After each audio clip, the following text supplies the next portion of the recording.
Hello and welcome into It's Not Just Talking. I'm your executive producer, Vince Quinn, here to help you sharpen your podcast strategy, improve your production processes, and build your hosting skills so you can put more time back into your business. And we do that today with Mr. Productivity. And on this episode, we'll talk with Mr. Productivity about how to look at productivity and the mindset for growth. We'll talk about transitioning from guest-focused episodes, which he did for over 1,300 episodes, to solo episodes. And we'll get into generating powerful topics in a natural and easy way. So a little background on Mark Struczewski, who is Mr. Productivity. He is a Houston-based productivity coach. He's also the host of the Mr. Productivity podcast. And Mark draws inspiration from his daily running routine. He's a very committed runner. He's got a commitment to continuous learning, and he offers leaders practical strategies for conquering overwhelm, overcoming distractions, and achieving clarity in both professional and personal realms. Here's our conversation. Let's get into it, Mark. You are Mr. Productivity. You have the Mr. Productivity podcast. I'm going to ask you maybe the dumbest and simplest question I can possibly think of, which is, how do you define productivity? What is productivity in your assessment as Mr. Productivity? I love this question because I don't think I've ever given the same answer twice. Because here's why. Because I think productivity, number one, is very individual. I find it very difficult to say to Vince, Bob, Sally, John, Debbie, here is how you measure productivity, because I don't know you. But if you want to talk from a 30,000 foot level, which I think was what you're getting at, I think it's doing the right things at the right time in the right order. Sort of like Jim Collins, you have to get the right people on the right seat and the right bus going in the right direction. So I think productivity definitions are very personalized, but I also wanted to give you a 30,000 foot level approach to it as well. Yeah, and I would love to do, I'm sure we'll get into plenty of the personal stuff, because for all of the different kinds of people that you work with and that kind of problem solving and goal setting, I feel like there's a lot to get into. So with that, what are some of the kinds of people that you help? So for the people who have not met you yet, what are some of the kinds of people you work with, and how do you help those kinds of people? Well, the people I love to work with are people who are coachable, people who are willing to set aside, maybe I don't have this thing figured out. Maybe I can learn something. See, I know we're all supposed to have a niche. There's power in the niche. But before that, I have to make sure that you are coachable. Because if you're going to come to me and say, look, I want to hire you, Mr. Productivity, but I've already read all these books and listened to all these podcasts and went to these conferences, and I don't think you can really teach me anything, then why are we having this conversation? So number one, you got to be coachable. You got to have an open mind, because I'm one of these people where you can consider me an idea factory. I come up with ideas on the spot, and those ideas are not, I'm going to go to ChatGPT when I'm coaching someone or on a podcast. I'm going to come up with ideas based on your unique situation. But having said all that, I love working with entrepreneurs, because entrepreneurs get it. If you are an unproductive entrepreneur, you're going to be going back to corporate America sooner than you'd like, because like I am technically a solopreneur, and if I'm not productive, ain't nothing happening. Ain't no money coming in the door until I got to be productive. So I'm constantly evaluating myself. Should I be working on this right now? I'll give you a real life example. So my goal right now is twofold: to be on podcasts such as yours and to DM people on LinkedIn to build those relationships. Okay. If I want a blog post written for my blog, which basically is I take an old blog post from like 5, 6, 7 years ago and have AI rewrite it for me, my wife will do that for me. I should not be doing that admin work. It needs to be done, but my talent is better spent doing something else. Does that make sense? Did I answer your question? Oh, yes, and then some. I mean, time management is everything. And I think everything that you're talking about, like we're doing such similar things, right? You find these entrepreneurs, they've got these specific issues. You're digging into it. You're like, all right, what do you actually want to achieve? What are you doing? How can we rearrange all this stuff so it actually gets you where you want to go, instead of putting all this energy and just like being scatterbrained? And time management is at the root of all of it, right? Because when I work with people on a show, literally the first thing I say to them is, if we can't set a regular day and time each week to work on the show, we're going to have problems. Like, that is number one. And if we can't do that, I don't know if you should be doing a podcast, right? Like, we're going to have to make some major considerations here. So from that entrepreneurial mindset, though, let's start there, because I'm sure there's a million problems that come from time management. Like, what are some of the typical ways that you see time management issues from entrepreneurs, and what are the side effects of those kinds of problems? If you don't have clarity on your mission, your why, you're probably going to be doing silly stuff like mindlessly and endlessly scrolling on social media. You're justifying it because, well, I'm building my business and brand. No, you're looking at dog videos. Let's call it what it is. So what people need to understand is, especially the smaller your business, I'm a solopreneur. It's just me. I've got to be laser focused. What activities can I do right now that are going to move the needle for me? Now, we all know scrolling on social media endlessly for 4 hours is not being productive. But we tell ourselves these stories. I'm learning what Gary Vee does. I'm learning what Grant Cardone does. No, you're procrastinating because you're not doing the tough work. I am doing DMing on LinkedIn. Why? That's given me the best return on investment. I'm not using AI or automation. I'm actually having one-on-one conversations. Now, I do have some prompts that I use AI for, but then I personalize every DM that goes out, because that's what I should be doing in the way I look at my business. I need to build those relationships, because I'm not going to go out in front of 1,000 people and coach them.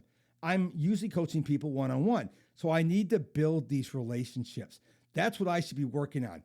When you have clarity on what you need to do today, tomorrow, the next day, you're more likely to reach your goals than if you're like, well, I don't know, I'll figure something to do today. You need to have a plan.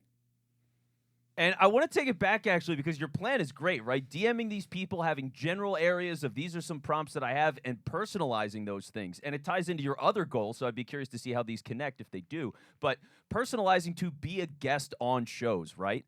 Because the number of times that you've probably gotten this yourself, you've been doing Mr. Productivity for over 1,300 episodes, which is a crazy number, and congratulations to you for that.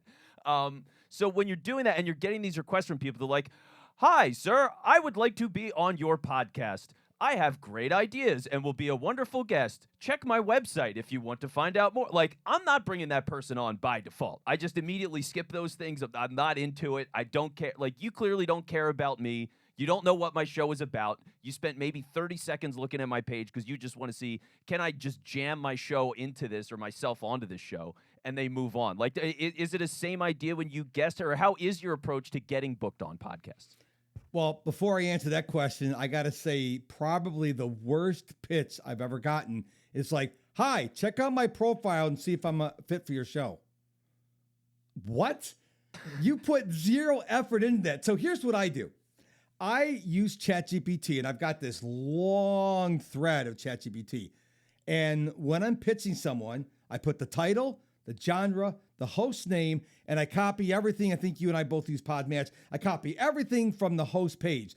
And I ask ChatGPT, analyze this show and tell me if it's a fit.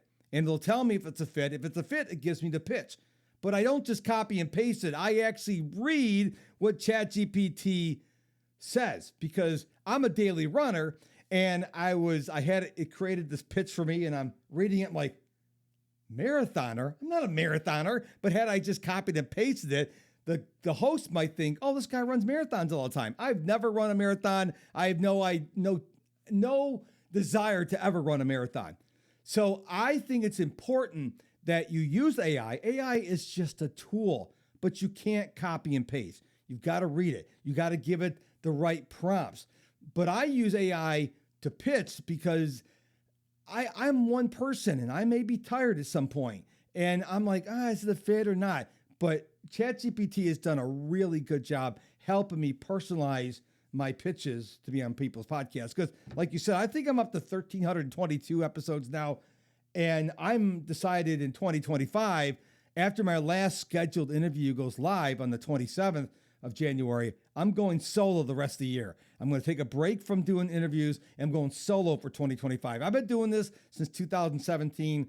I've had seasons of interviews, seasons of solo, and seasons of hybrid, but I'm going to go solo the rest of the year. And I'm going to follow up on that in just a minute because I think there's a ton of great stuff to talk about there about going solo. But I do want to go back because for all of the use of AI, first off, we do pretty much the exact same process. Like I'm on Podmatch. I look at all these different shows. I run it through GPT with all that information. I copy the whole page. I have all these formatting for here's my guest profile. I uploaded that in the chat GPT. I have the target topics and everything else that goes with it. I upload that. So it comes up with a pitch, but it is customized to that show. I am reviewing it. I am reviewing the show itself before I send everything, and I do want to make sure it's personalized. The name is right. The name of the show is right. Like, it is thoughtful because part of it is, too, I mean, if you're just spamming from that mindset of, I'm just going to get on every show, you're going to get on a lot of bad shows, and same thing, productivity. Like, you're going to waste your time. So if you're just, like, blindly shooting, or if you have somebody that's booking you on shows and they're blindly shooting at random places, you're probably wasting hours upon hours of your life on terrible shows from people that just aren't put together. So you got to be protective in that way, too. But, yeah, it's totally okay to use AI. And it's saved me countless hours, and I've gotten on a lot of shows faster. Like, it's a beautiful tool. I got a secret when I appear on other shows. Do you want to hear it? Yes, please, okay. please. But don't tell anybody, okay? All right, it's just between us. Yeah, just between you and me. So what I've been doing, I've been doing this for about 6-7 months. And I'm doing this right now, full disclosure. On the other side of my Mac is my iPhone recording my side of the conversation. Why do I do that? Shorts. So what my wife will do, she'll take all these shorts, 30, 45 seconds, she'll clip them, caption them, and I'll put those on YouTube, I'll put them on Instagram, I'll put them on Snapchat, I'll put them on LinkedIn. People don't understand this. You're not stealing the podcast, okay? Because they don't hear your voice. It's my property. So sometimes she'll take it and she'll make a blog post out of it. I mean, it's amazing. ChatGPT can take one sentence and make a blog post out of it. That's just crazy, but Let's not go there. But I always do this. I'm always recording myself because I have been on some horrible podcasts that I didn't know were horrible until I was on the show, and they weren't listening. They would just go down their list of questions. But I used to get upset at that, but I'm like, hey, you're recording this. So for your future social media people, because I obviously won't turn this into a podcast, so it'll sound kind of weird because it'll be like, they won't hear your questions. It'll be really odd, but it's other content. So I encourage people, always be thinking how you can record yourself and reuse it. Now, don't record the entire conversation and put it on yours like it's your podcast. That's wrong. But if you record your side of the conversation, that's okay. And that's how I get all my shorts, because people go, how do you have so many shorts? I'm like, I just record all my podcasts when I'm on someone else's show.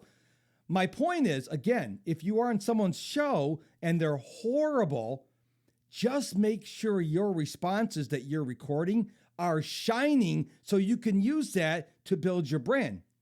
What do you think about that secret? I think it's a great idea. I love that you're doing it because, not everybody facilitates in that way. They get very guarded, or they're going to charge you money to take all that stuff. And it just gets complicated. So for you to be like, yep, I'm just going to hold on to this. It's my thoughts. It's my ideas. It's my recording. I totally get it. And it's a hard thing to navigate. So, yeah, good for you. And for the bad shows, just real quick, because when you get that feeling where you're on a bad show, and you realize that it is bad, and you're locked in for the next 40 minutes. I mean, what is that feeling when you're like, uh-oh, we're gonna be here for a while, aren't we? I used to get angry. I'm like, oh, you gotta be kidding me. And then I'm like, you know what? Think about the people who are going to see your shorts in the future who won't know the pain you went through to create this video. They're gonna be like, wow, this is a great video. And so I always smile. I like the ones that I did one just yesterday, and she goes, okay, I don't do a video podcast.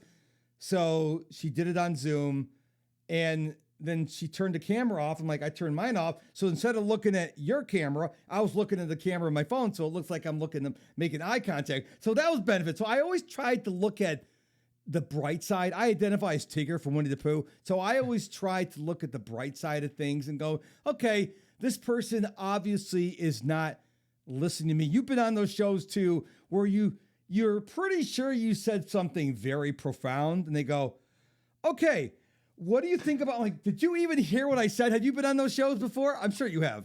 Yes, many times, and it is terrifying. It's just like, oh my god, I can't. Like, I feel shackled for that amount of time. It's like I'm performing in a circus because then it's like I've got no energy from them, and now I'm realizing, okay, well, I might as well just go off, right? Like, if they're not going to give me any energy, and there's no flow to this, and they're just going to, and same thing where it's not a conversation, it is just asking the question, and then it stops. They have nothing, and they wait for you to stop, and then once you're done, they ask you another question. They just wait until you decide that you're done. Like, it doesn't get you anywhere. So it's like, all right, well, if you're going to give me 90% of your show to talk about whatever I want, basically, then I'm going to use it, and I'm going to take some moments to like really charge myself up into these sound bites and see what comes out the other side. Yeah, I think people misunderstand the low barrier to entry to have a podcast. Go get Zoom. I've been on people's shows who they didn't pay for Zoom, and all of a sudden at the 40-minute mark, it just shuts off. I'm like, the first time that happened to me, I'm like, and all of a sudden they call me on my phone. I'm like, because I have my phone on Do Not Disturb, but I recognize the number because when I'm on someone's show, I put them in my address book. And like, oh yeah, I have to restart another Zoom because we went over 40 minutes. I'm like, are you serious about podcasting? Then go out and pay for Zoom or Riverside or something. That is a sign of professional. If you're trying to do everything for free, people are going to know. So either keep the podcast at 20, 25 minutes so you don't get close to the 40-minute mark. But you got to, if you're not willing to take your podcast seriously, why should anybody else? 100%. And think about it too, right? For especially all these people that are business owners that are doing it as a way to promote themselves and their business. Like, this is your marketing. So would you want cut rate marketing if you were going to go to some agency, if you're going to have a television ad, if you were going to have a billboard, if you were going to like anything that you could get made, you wouldn't want it to be shoddy. You know, you wouldn't be like, well, my 18-year-old made this in Photoshop and we're just going to hope for the best. Like, you wouldn't put that in a magazine. So why have you decided that suddenly when you're doing this show with your face and your voice and your time and like all the editing and everything else to do something that's you're not committed to? It's such a waste of everything and everybody's time. It's really bad. Yeah, and speaking of editing, I've been on people's shows. I'm like, yeah, I'm gonna put this out today. I'm like, are you gonna edit? Oh, I don't edit it. I'm like, now I would like to think I'm pretty polished. My job here is to make you and your engineer like do hardly any work. I hope they don't edit what I just said because I was demonstrating something. We will not. My job is to make your job easy. And so when the host is going, and they go, I'm not going to edit that. I'm like, this is your podcast, to your point. This is your brand. Who's going to listen to you go, No one's going to listen to it. They're going to stop listening to you. So I do my part and try to be as good of a host as I can, answer the question, deliver value, minimize all the ticks. But if the host is going to go, I don't care, I'm going to release it today. Whatever you tell me you're going to release it today, unless your name is Joe Rogan, you need to stop because you're not taking it seriously. Now, Joe Rogan records his 3-hour podcast and they're released that day. And they do have some, stuff that they say, ahs and knows, but he's also one of the top podcasts in the world. You are not Joe Rogan. I'm not Joe Rogan. So I think we owe it to our audience to make it sound as good as we possibly can.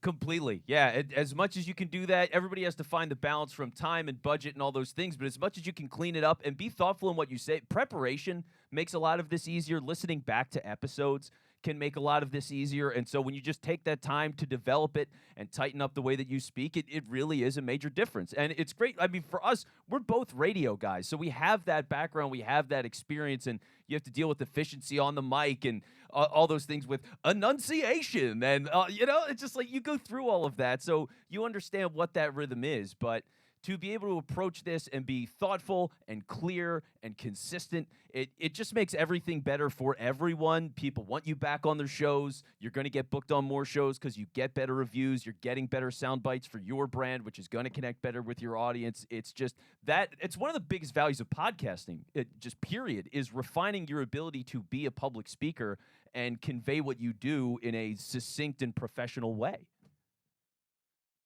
So it's wild. But let's go into two things, because first off, you mentioned it a little bit earlier, was that you are ahead on episodes. So as Mr. Productivity and having episodes in the can, like how far ahead are you typically on recordings for like what is live when you just release an episode, and how many more episodes do you have ahead still that like if you just went on vacation and didn't even do a single thing, you'd be good?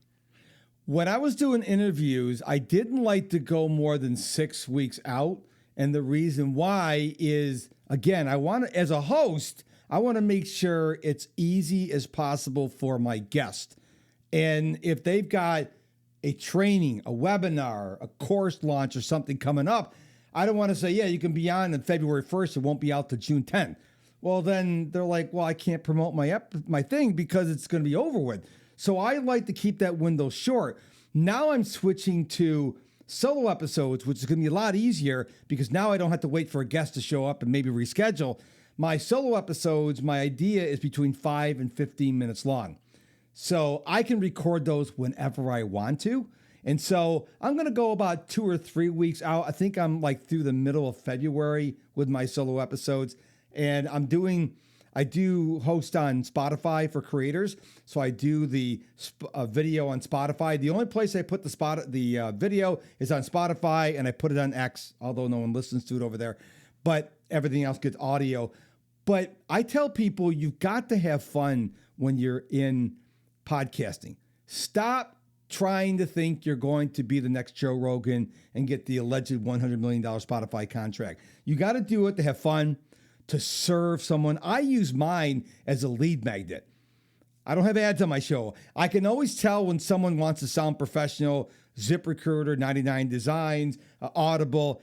To me, it's kind of cheesy because I know it's affiliate marketing. That's all it is. Maybe the audience doesn't know that. So I just want to show up, whether it's on your show or my show, and give the best I can. And I decided 5 to 15 minutes is around the right length for me. Now, I may go longer. I don't know.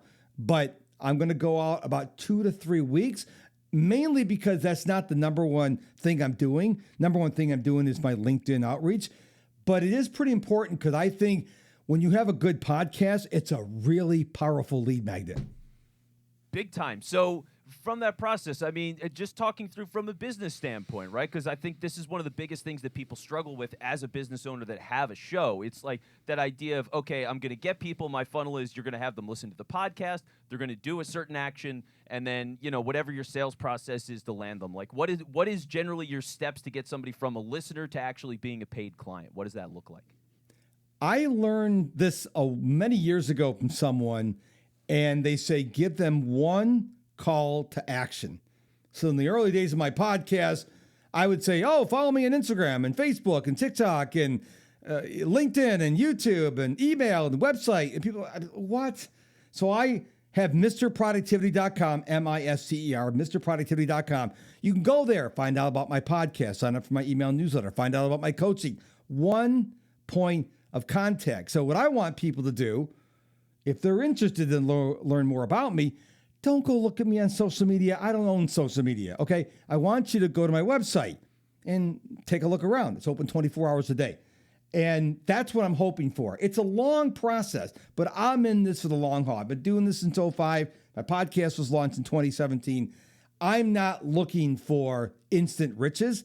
I'm looking for sustainable riches. Yeah, which is what it's all about, right? It's just, are you making this easier for yourself to connect with the kind of people that you want to, get the awareness out there, and bring people in to totally get what you do because they've heard you on these episodes. They know what you're about. They understand your philosophy. They like you. They trust you. And so they're willing to go and take that step. And as much as you can do that and make it easy for them, it's huge. I mean, before we actually did this episode, I was recording spots earlier today. And we broke it up because the idea of doing all of those calls to action at once, it isn't good. It is distracting. It is confusing, and nothing gets through. So we've got one that we're doing in the middle of the show, and that's how we recorded it. The other one's at the end of the show, and that's how we recorded it. Because if you do it all at the same time, it's just not going to get us results. But we believe that in the long game, that's going to get us what we need. For us, it's a quiz, right? So that's one of the things. Hey, you want to find out what's wrong with your podcast? take the quiz. We'll go through some specific areas, give you some things to look at. We can talk about those things and bring you in, and that's how we convert. So like finding that funnel, attaching it to the business, making it one simple thing that's consistent with your voice, like that's totally where it goes. So I love everything that you've got because it is so simple, right? You've got the branding, Mr. Productivity. That is the website. That is the podcast. So it's very clear what you're doing. You're talking about it all the time. And for you to make this switch to go from having guests on all the time was it really only guests or majority guests for the 1,322 episodes? And now you're just making the switch to solo, or how often were solo episodes before this switch? My first 18 episodes were just me because my podcast mentor told me, keep it simple in the beginning. Don't have guests on the beginning because you're just getting the podcast world. Then I started doing, this is back in 2017, started doing guest episodes. I was a horrible interviewer in the beginning, had no idea what I was doing. And then I started alternating. But one of the things I love about ChatGPT is I took all my episodes, put them in a PDF, and said, hey, tell me how many interviews I've done and how many solo episodes I've done. And it said, you've done 692 interviews. Now, a couple people I did more than once. So I'd say about half, but most of 2024 was interviews. A few solos, but most of them were interviews. But that's why I'm going to do solo in 2025. I just think it's time. See, when I do my solo episodes, I will record outside on my iPhone, and I can be in different locations. I don't have to rely on the guest. I don't have to rely on the internet because I can record on my phone. As long as I have charge on my phone, I can record it. And so I find I come out of my shell a lot more when I'm doing solo episodes. They're shorter. It's just me. Could do them whenever I want. So that's the plan. I love it. So what's your process then for coming up with topics and just putting together those ideas of what the episodes are going to be out? How do you do that? This is something that really amazes my wife. I have this ability, and I don't know where I got this from. I can literally come up with an idea, go out in the backyard and record a short in one shot. She goes, how do you do that? I said, I don't know. I guess I've been doing it for so long. So when I come up with an idea, I'm like, okay, is that going to be a short? Or could that be a solo podcast? And then I used to go to ChatGPT and I'm like, you get out. Too much stress. You're giving me too much information. Plus, then I'm going to be more worried about remembering what ChatGPT told me instead of what I want to say. So if I come up with something, topic A, I'll just get a piece of paper and I'll jot down some ideas. Oh, I got it. I'll go in the backyard and record it. Now, because my wife does my editing, I know that I don't have to make it perfect. So if I make a mistake, I know, she told me this, all you have to do is stay in the same place. So if I go, Jack and Jill went up the mountain, Jack and Jill went up the hill, boom, she can cut that off really quickly. But if I move around, that it makes the video a little bit jumpier. But the main thing I do once I come up with a topic is I just relax. If I'm going to talk about tips for time management, I'm not going to share every tip on time management I have. I'm just going to share what's on my heart, 5, 10, 15 minutes long. Because if I create another video in 8 months, 8 weeks, it's going to be different. So I don't overthink it. When I was overthinking things, my episodes were not good because I'm like, oh, I forgot to say that. But my audience didn't know that I didn't read that one line on the card. When I'm recording, I don't have any notes.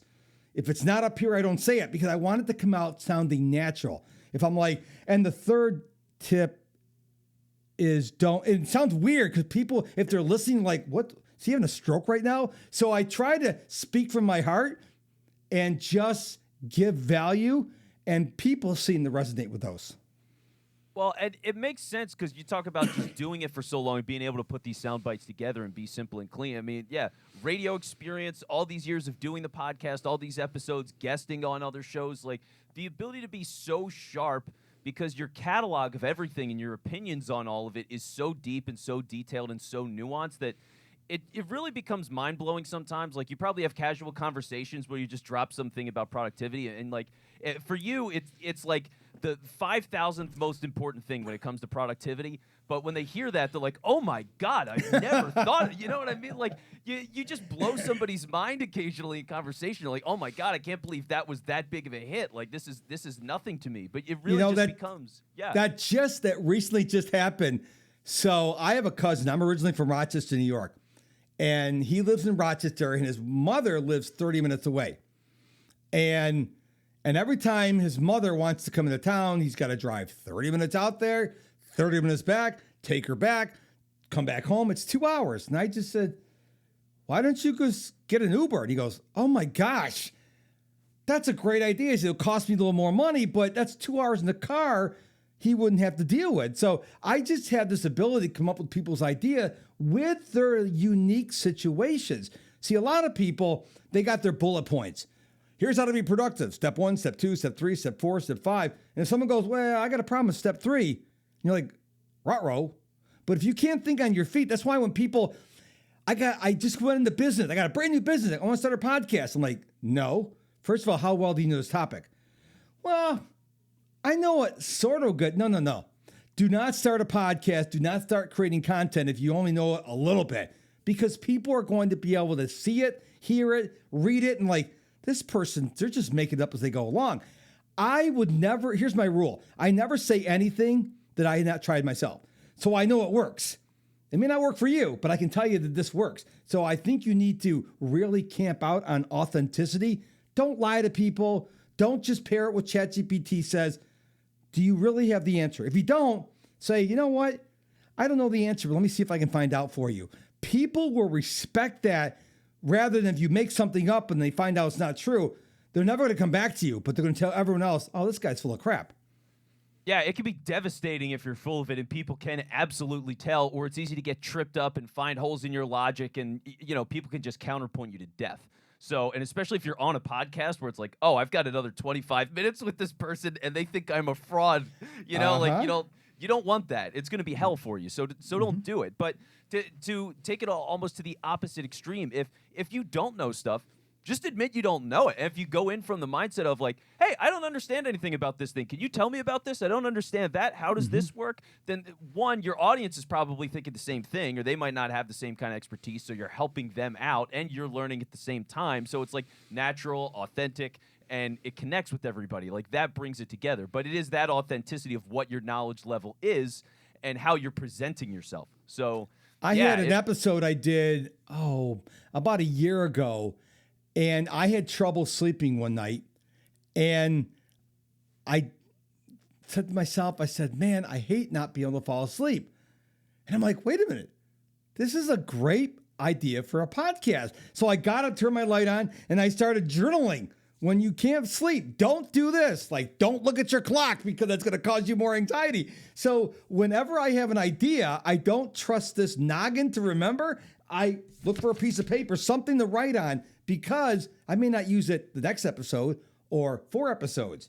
But all of a sudden I'm like, you know what? Oh, wait a minute. I had this idea 3 months ago. Boom. So anytime you have an idea, capture it. Don't trust your brain. Write it down. You may never use it, but you may use it. But if you don't record it, you're not going to remember, and you're not going to be able to share with the world that great idea. Yeah, I've just recently started to get into that habit where I'll have a conversation with a client, for example, or it could be things from a conversation like this where it's an interview, I'm on a show, or somebody's on mine, and they bring up a point, and it's like, oh, that is a really good thing, and I do get questions about that. Let me go and write that down and do it later, because there's times where this is the high-end goal of all these things, to be like, and my last guest that I had on for all of this talked about the same thing.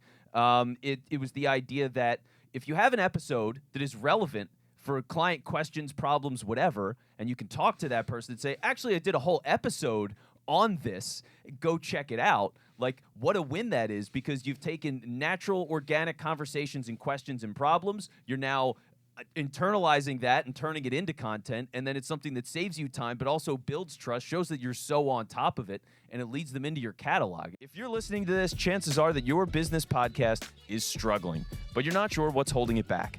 That's why I created the Podcast Compass Quiz, and in just 5 minutes you'll get clarity on what's working, what's not, and where to focus your energy next. Best part? It's completely free. So hit the link in the show notes to take the quiz now. Mark, I mean, for you to be coaching for as long as you have and doing the podcast as long as you have, like, is there an interaction between you and your clients? Like, are they listening to the podcast? How often are they finding it before they find you? Or are you Are you coaching them up through episodes you've had? Like, I don't know. I'm just curious about the interaction between the people that you work with and how your podcast might emphasize or support your actual coaching business, like on a practical one-on-one level. That's a great question. I have never asked one of my clients if they listen to my episodes. I just got a great idea. I should start asking people if you ever listen to my podcast. This is the thing. Sometimes you're in the forest, you can't see the trees. I never thought, we get on the first call, and I never think about it, and I never mention it. But that's a great idea to say, hey, I know I only have 1,320 episodes, so have you checked out my podcast? By the way, do you realize that my podcast wasn't always the Mr. Productivity Podcast? I didn't know that, no. Mm-hmm. It used to be called, are you ready? It's so original. The Mark Struczewski Podcast. As you can imagine, people from Poland are the only people who could find the podcast. Yes. And so in December 2022, I rebranded it because, first of all, what does the Mark Struczewski Podcast talk about? Productivity, but you can't tell it from the title. So that's why I rebranded it. But yeah, so from July 7th, 2017 until mid-December 2022, it was the Mark Struczewski Podcast. Then I rebranded it. Yeah. Was it hard for you to do that? Like, because I think so many people get attached to what it is, but was it easy for you to make that decision after so many years to actually go and do the work to change it over? No, I had a coach that gave me the idea, and I just like, whoa, that's a really good idea. That's when I rebranded the podcast. I still have markstruczewski.com, which redirects to mrproductivity.com. All I did is I just had new artwork design, changed it on my hoster, and boom, it just changed. And no one called me or emailed me or DM'd me saying, hey, what'd you change the name of the podcast for? I think we overthink as podcasters, we overthink that too much. You know, we get a cover art like, well, I like blue, but the shade of blue is not too light, too dark. Most people don't care. They don't care. As podcasters, as content creators, we overthink things. I saw something from Grant Cardone about a year ago. He says, y'all are making the mistake of, I misspelled a word in my captions. Who cares? You're overthinking, and that is preventing people from making great content because we're overthinking everything. So I just came up with new artwork, renamed it, done. I mean, I didn't overthink it. Maybe I should have. I don't know. What do you think? No, I think you did it exactly the right way, because that happens a lot. Let's say there's a major brand and they make a logo change, and people are like, well, I loved the old logo, even though they never talked about it before or really ever cared. But they've decided suddenly, now that it's changed, that they loved the old one, and God forbid that it's been moved. So it becomes this big thing, and everybody gets angry about it or whatever. And then, 6 months pass, and nobody cares, and they forgot there was an old logo. And you know what I mean? It's just like everybody adjusts so quickly. And especially for your case, like you have an established brand and everything makes sense in that way. Like it's just, go for it. Do it. Like, don't be afraid, because the thing is, it is ongoing. Podcasts, it's not like you've just stopped or that your old episodes are irrelevant. They haven't changed in any fundamental way. It's the same content, it's the same information, it's the same value. So now it's in a better way. Everything is all about progressing over time. And I figure that's everything with your clients, right? It's like, hey, you got to change your habits to get to this certain point. It's evolution. And sometimes things aren't going to be perfect, but as long as you're working at it and getting better, that's really the biggest thing, is showing up and doing the work, like you said, up front, and just working towards that goal. So yeah, if you have the idea of like, maybe I should change it over because the branding's not good, change it. Or even if it's the concept, to take it further. Like, if the concept is not right, change it, because you're still doing the show. You still have the feed. So the people liked you when you're doing the least optimal thing. So do something better and you'll get more people. Like, just go make the move. Yeah, I think overthinking is one of the worst things you can do. As you were talking there, I was reflecting back to my first clients when I got fired from my corporate job back in 2005 and I went into business for myself.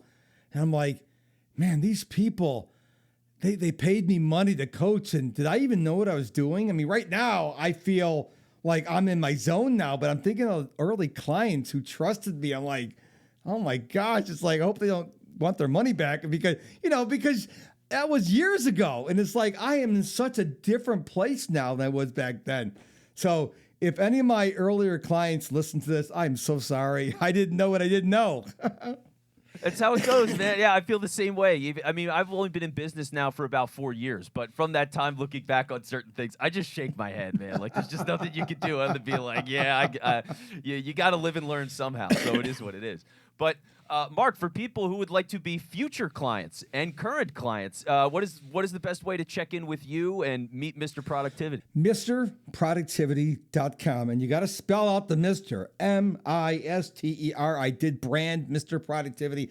So a note to you and your producer, do not promote this as MR period productivity. That's not my brand. But MrProductivity.com, there you can get links to the Mr. Productivity podcast, sign up for my free email newsletter, find out about my coaching, read my blog, go to my About page and learn some idiosyncrasies I have. I have a little spot at the bottom of my About page about some things that I normally don't talk about, but yeah, it's interesting.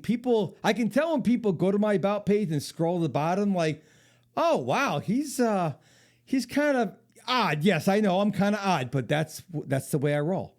Yeah, no, there's a lot of personality in it, and clearly you have a ton of personality, so it's reflective. It's been great to talk with you over this time, like just a lot of great insight. Love everything that you're doing. Glad the show is going well. Good luck with all the solo episodes.